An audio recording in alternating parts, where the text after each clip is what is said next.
You might be surprised to find out that this is a pretty good device for productivity, which leads me to this amazing fact. I happen to have a productivity course, which you can check out. It's called Learning to Be Productive. It's made specifically for Apple users to help you get more done in less time in the Apple ecosystem with less burnout. It's linked up down below. And that brings us to battery life. Probably the worst feature about the Apple Watch in general and the Apple Watch Ultra in particular, because it's the Ultra, and I gotta say, after having it for this long, I get a little bit annoyed with having to charge it as frequently as I do. Now, do I have to charge it every day?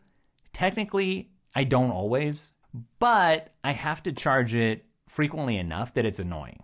Like, I'll see that it's on low power mode all of a sudden, and I'm like, how did that happen? This is the Apple Watch Ultra. And it just turns out Apple Watches aren't ready yet to give you a full week of battery. And it's one of the worst parts of having an Apple Watch, especially a really expensive one like the Apple Watch Ultra. You would like to have all week battery life. Now, everything's a trade-off. You get a ton of features that the smartwatches that have all week battery life don't have, but then you don't have all week battery life. So I guess you just have to optimize for what's going to work best for you. Now, even though I wish the battery life was better than it is, it's not a deal killer for me. I don't say I regret having the Apple Watch Ultra. Certainly, it's better than what I would get with a normal Apple Watch. So, I can't really complain there. But if there was one thing that I could improve about the Apple Watch Ultra, that would be it. Especially because one thing I like to do with the Apple Watch Ultra is, because it's such a nice Apple Watch, it's the best Apple Watch, I like to grab my AirPods, and disconnect from my phone. It's like the ultimate focus mode. And so that was one of my original intentions with getting this higher end Apple Watch.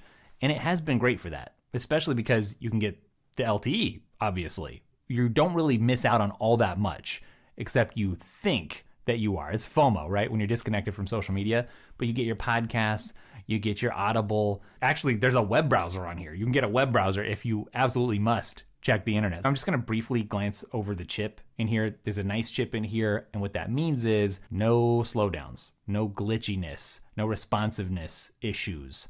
And honestly, on some of my older Apple Watches, there were times where I faced some of that, especially with some software updates.